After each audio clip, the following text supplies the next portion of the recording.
Alright guys, so it's David from Trade Support Group. Again, we're looking at our second strategy from the following week. We've got a Bollinger Band setting on 50, which is a bit wide. Well, that's on purpose. And we've got a regular stochastic. So the reason I want to show you guys this is because it's very easy to use, especially in a trending market.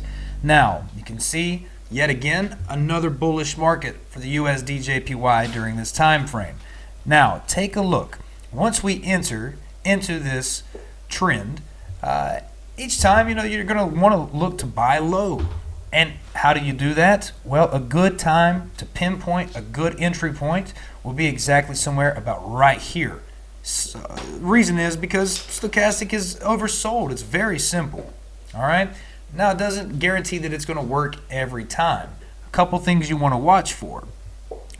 Oversold on the stochastic. Make sure that your candlesticks do not break this moving average here. The middle band on the Bollinger Band is the moving average set to a 50-day period. So it's a bit stronger moving average than the normal Bollinger Band settings, meaning we won't have too many breakthrough prices.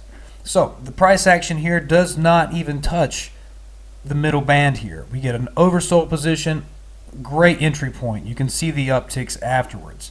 Now, a good reason why you want to watch for the middle band, notice here we have an oversold indication, but the candlesticks break through.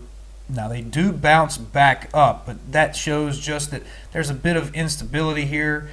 Maybe it's reached its peak, and you can see that it actually did reach its peak, and afterwards we had a strong movement down. And this is only hourly chart, guys, so this is a great day trading strategy and technique to use. So take it, use it to your advantage. If you guys need any assistance, please let us know. Like and subscribe to videos. We're going to move on to video number 3 from last week, which will be our CCI and ATR. Stay tuned, guys.